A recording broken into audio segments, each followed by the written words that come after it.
is harder server, I think. Yeah. Yeah. Rebellion Esports versus Yeah. Smart Omega we're coming in It's to take a hardest for a look different at reason. the draft now. Yay! With the Fanny, Paramis, and Chip ban. Guys, I think we broke Abstract. At least you give us credit for being the most entertaining, for sure. Yeah, of course Yeah. I'll give it to you guys. Come Shout on. out to Udil. He's the guy that made it all happen for us. Yes. Yeah. Even though he's Indonesian. Yeah. Do you know, a part of me really thinks that Mobile Zane is secretly Malaysian. Really? Not even close. It's so trash talky, and I I love see. it.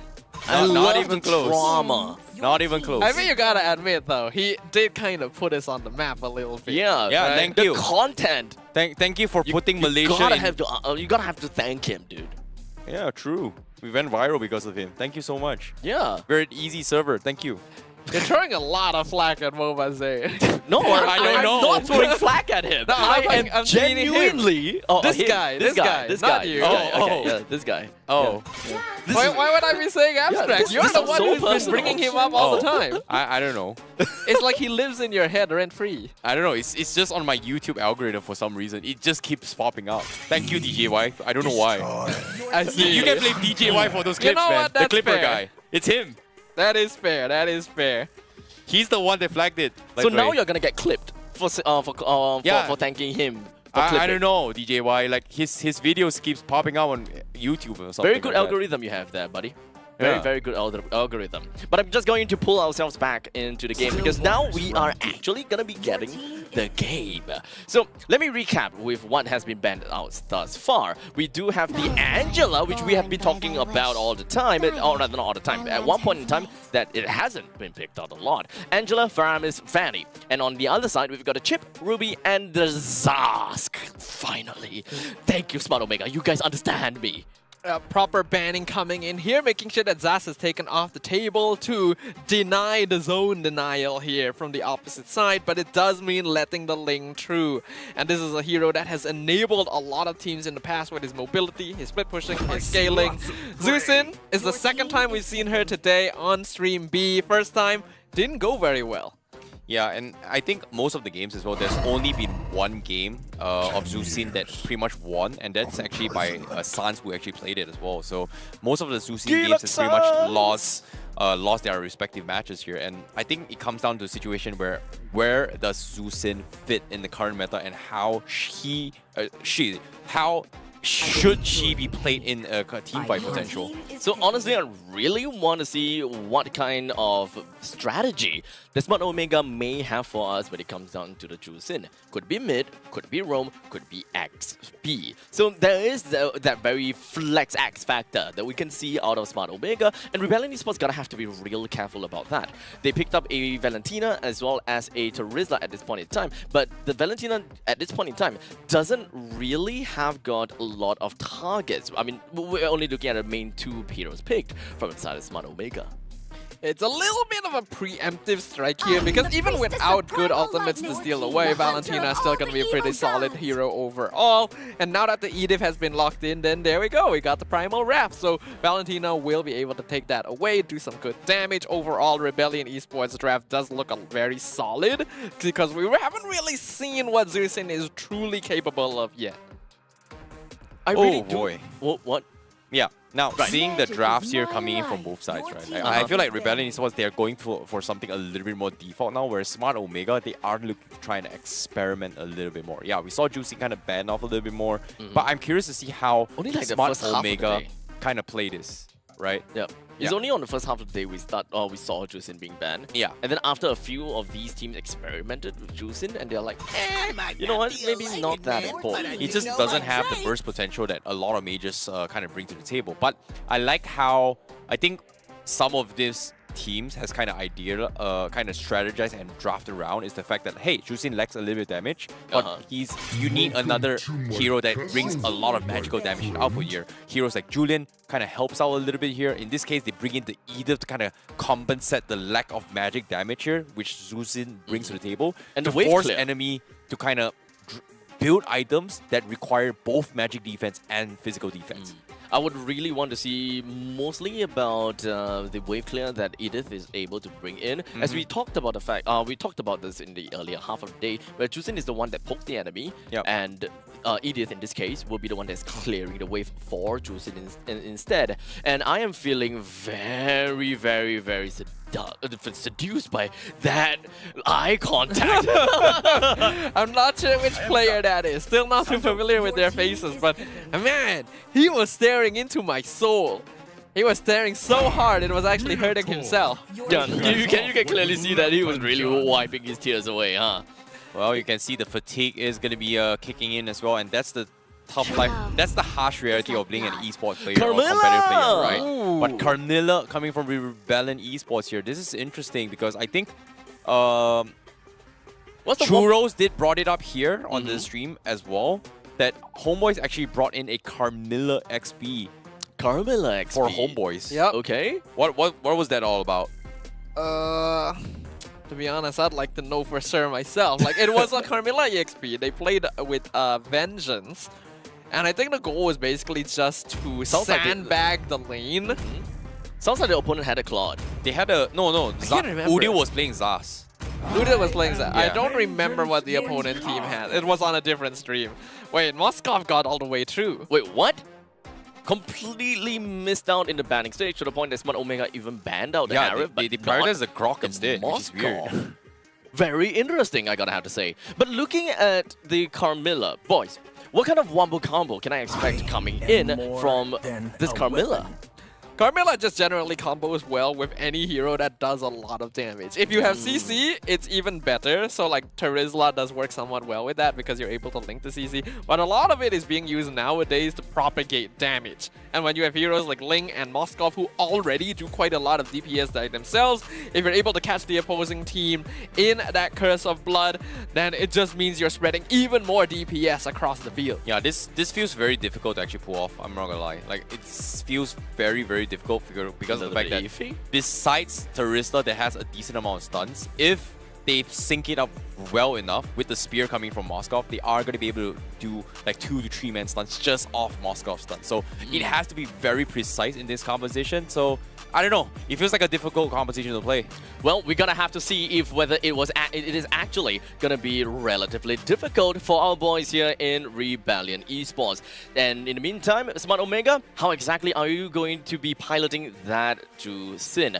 I'm gonna leave it up to you boys to cast this game number 2, potential match point.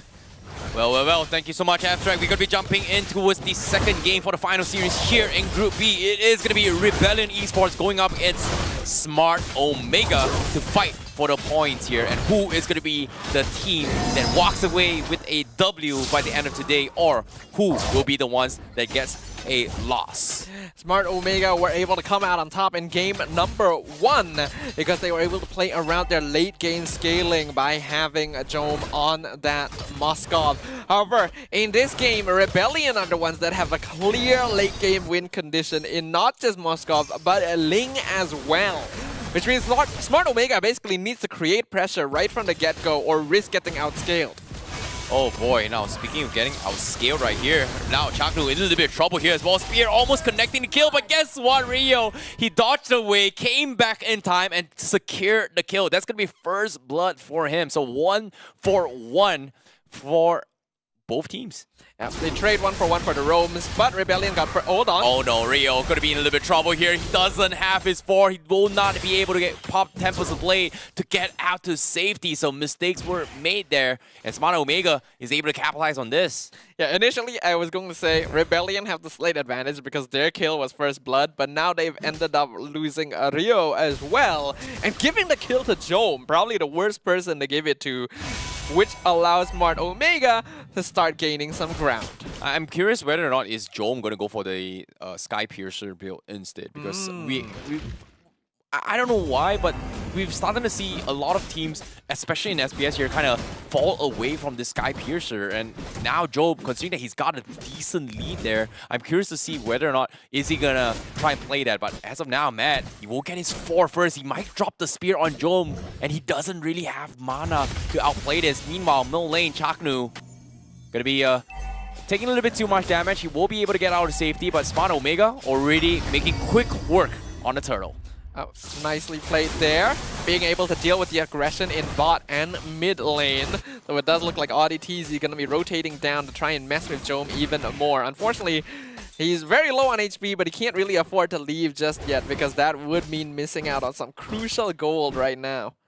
Well, speaking of goals right now, Rebellion, they're going to be making sure that Matt has a decent amount of game. And it feels like both teams has very, very similar playstyles, right? They want to play towards the strength of the gold laner and then hope to kind of scale a little bit better in later stage of the game. But meanwhile, Anduri, they do find a very decent catch here. Cars going to return the favor with the penalty zone to try and shut him down. 7 seconds, no time for you, and he is going to get shut down. Ryota looking to get a little bit of finish here, but Mark Cars, he got out of vision, and he wasn't able to get a kill, and that's going to be Rebellion that actually finds 2 in the pocket. As the body of the Smith right there, you think he's just one shot away, but you're not quite able to finish him off, and that is already a bad sign because, as we mentioned, Smart Omega really needs to be the team that's creating these early game plays. Rebellion, once you hit that late game, should have an easy path to victory just off of scaling Rio and Matt. Oh boy, this is going to be a very, very difficult game here. But top side, we do see an attempt here coming from Smart Omega. They're going on towards Cars once more. They have the burst, but can they buy time? Penalty zone connects on Ryota, but can they buy enough time to finish him off? Finally, the full 7 seconds duration comes in. Andrew making the second attempt. They finally burst him down, but guess what? Space created. It's up to Rio to try and finish off the fight here. And Andrew, he finds 2. That's going to be a big catch here. Can they actually burst him through? Yes, they can. They have done it as well. And now Matt, all the way from the bottom lane, tries to retake this fight, but the damage has been done by Smart Omega.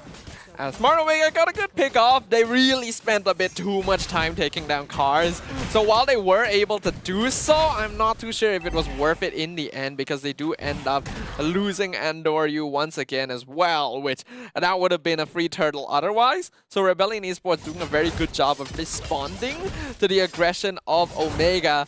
And I do think that the red side needs to be a little bit more cautious about the pickoffs that they are going for. Oh boy, now Andrew, you know, he's got his timing combos really, really nice. And Rebellion Esports, they have to respect the burst potential that he brings to the table. But now Turtle doesn't exactly reveal the positions here. So Rebellion, they still have the upper hand. They haven't really checked the brushes yet. Meanwhile, Ukir, does he go in for the push? And now he's going to be caught out. He's taking a little bit too much damage. He uses his ultimate to disengage, so it is going to buy him a little bit more space and time. But Turtle is going to be priority here. Rio, who wins the Turtle trade? It is going to be Rio that comes up on top. Meanwhile, Smart Omega, they can't seem to find one, but they got the chain stun onto his Andir. Audi, is he going to be able to escape this? No, he cannot. Ukir is there to scare him off. So the turtle for a kill here on Audi TZ, which I think is going to be more beneficial for Rebellion overall because that is a lot more gold and EXP being funneled into the main cores. At this stage of the game, losing Carmilla isn't all that big a deal. And we can see that Smart Omega in a little bit of trouble. Jome is scaling actually pretty well, so they will be able to play around him once the mid-game phase comes about. But if they're not able to inflict lasting damage, we could very well see them even things up. Okay, Matt now forcing backing off a little bit more. Okay, trying to set the precedence for Smart Omega. They're still debating if they want to fight this. They don't really know where the link is from the side of Rebellion Esports, so they just don't really want to take a unnecessary risk right now for Smart Omega. I think that is wise, and it's kind of characteristic of them as well. From what we saw in game number 1, this is a team that doesn't want to force out risks if unnecessary. But I do think that aggressive play is going to be needed very, very soon, because Rebellion are perfectly comfortable just waiting and scaling and finishing up their items on their cores. Oh, it is going to be a little bit of a tricky situation here. Smart Omega, they're just grouping up, playing a little bit space, 5-5 both sides, but Rebellion Esports still leading the economy by a fraction. But at this state of the game, it is going to be a little bit of 50-50s here. It all comes down to the Turtle Clash.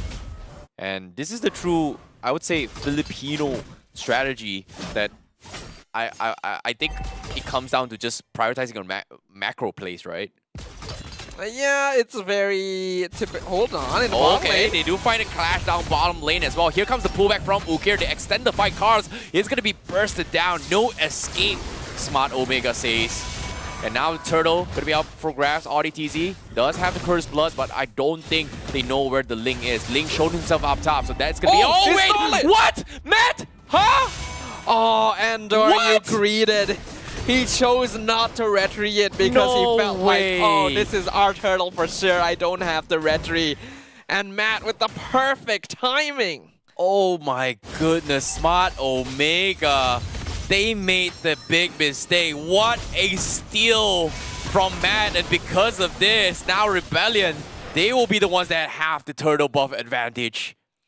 That's a big blunder. Smart Omega committed a lot of resources to getting that turtle. They gave up top tier 1 because they knew they wouldn't be able to match the mobility of Rio.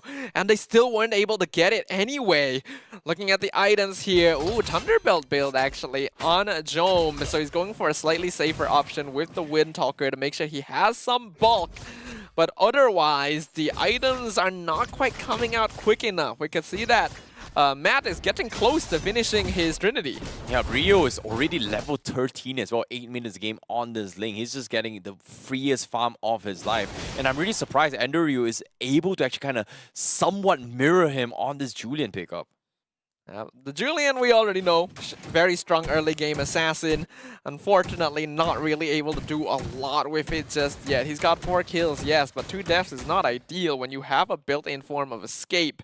Smart Omega, we're gonna have to see what kind of positioning they're looking for here. Oh, looks like they are going to try and make an attempt here to try and clear off the minions here. RDTZ going to be stranded as well. Uki building up the stats to try and drag him back. He does have the Curse Blood, but he's chain stumped all the way through. No chance to counter engage. Meanwhile, the rest of the Rebellion Esports is here to fight. Cars is able to return the favor, gets a kill onto this fight. Meanwhile, here it comes. Ryu on this link is going to clean house on the rest of Smart Omega, but do they want to commit? No, they do not. So they will trade 2 for 2 instead.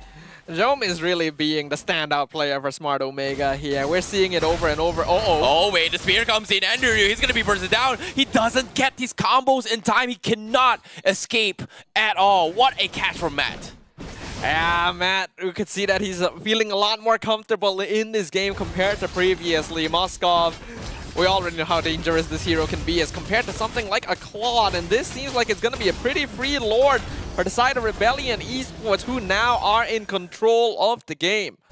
Wow, what a play coming from Rebellion Esports. And Smart Omega now, what seemed to be in their control has gone completely down to smithereens. Ukir 0-0 and 5 on this Yu scene, but we haven't seen that burst potential, and Rebellion Esports just taking advantage that they do have that mobility advantage right now. We need to see a little bit more from the rest of the team here, because it's clear that Jome is pulling his weight, maybe even more than his weight.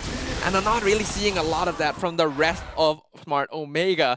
Ukir is setting things up well for Ryota, but Andoryu is not really able to survive long enough to actually dish out meaningful DPS. RDTZ in a little bit of trouble here. He's going to be poked away, but he's down to his last pick. So so low. He doesn't want to commit it. He's going to back out instead. They just don't have the finisher, but it is enough to scare off Rebellion to back off.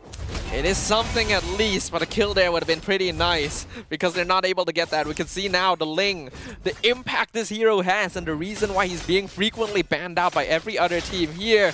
The ability to just split across the map, get free towers for absolutely no investment is making a huge difference right now in terms of map control for Rebellion Esports. Oh boy, this is going to be a very, very important one here for Smart Omega. But at the same time, Rebellion Esports, they understand their timings very, very well. Like, it's all about buying time. Matt is 2-0-3. He's almost hitting his level 15, and he's so close to his final item power spike because he's already max slaughter here. He just doesn't have his Winds of Nature.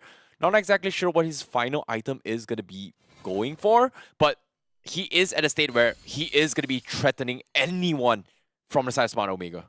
And for Smart Omega, I still worry that they're playing way too safe. They're playing way too slow. Like, they had a free push in the bottom lane. They just had to stay for a couple seconds longer, hit the tower once or twice, the tier 1 would have gone down easy. Instead, they just backed off straight away. I understand that you are afraid that the enemy team may catch you out, but that's why you need to have more vision over the map. I'm really not seeing the effectiveness of this strategy from Omega. Oh, nice outplay here. They do bait out cars in this vicinity. They're trying to drag this out, but there's no follow-up coming in from smart Omega. Underu looking for the wraparound as well. It's up to Yuki to go in for the setup as well. They find cars. They finally burst him down with this juice in. Slow and steady wins the race, and smart Omega calculated this fight. RDTZ getting caught out by the combo here, but guess what? Rio almost dying to this 1 HP. Job looking for the pounds, and here he comes. Job. He's going to be stunned his way through towards the turret here. Can he survive? No, he cannot. The curse block comes in, but he somehow survives. Job, he actually escapes with a barely a pixel. The heals from Chaknu to keep him alive. Matt making that mistake, and smart Omega is able to get 2, and now potentially the Lord. Man, I am getting flashbacks of when Jome played in MPL Malaysia. This is like very similar play to what we saw from him back then. Oh my goodness, and now with the juice in coming from Ukir, they're trying to extend the fight once more. Guess what? They're dragging them all one by one, bit by bit, pixel by pixel, and shut them all up. And Ukir finally having the confidence to take the lead for smart Omega. We finally reached the stage of the game where Ukir has enough of a staying power to walk in front and pull people backwards. And now we're seeing that Jome no longer has to be the one initiating team fights. The Zusin is actually doing their job as a utility. And here, this should have been a death. Jomes gets extra HP from turning back into the wolf form, gets extra healing from the Minotaur with the flask, and Matt gets caught out. Jome 100% should have died there. Yep. Now Jusin does have the brute force breastplate as well, so he is a little bit more mobile now. And guess what? Here comes the setup with Ryota to try to burst down cars, but at the same time, they can't finish him off. You can see Ukir trying his best, trying to drag somebody out of the fight, but Rio, he's taking so much damage. He almost died to this as well, and Anduru, he will be the ones to fall, but Ukir is able to trade one for himself, so it's going to be a 1-for-2 exchange, but smart Omega is not over yet. The spear doesn't seem to connect from the side of Matt. But smart Omega, they may have won the Lord push, but they have overcommitted their stay. Yeah, but I do think this is a step in the right direction, right? Or in game 1, we saw smart Omega, when they made pushes like this, they would just immediately back off. This time they actually tried to go for a little bit of extra. So I actually like that. I want to see a little bit more of that, though ideally a little bit cleaner, because I think they did commit a little bit too deep in that situation. Back and fro, and back and fro. It is going to be anyone's game at this stage of the game, and both teams now just pouring their hearts and souls. And it seems like it could be anyone's game. It comes down to those individual mistakes, or in this case, individual outplays coming from both sides. And now Jome, no, he's going to go for it as well, Rio. He's going to be able to escape this. He's fine.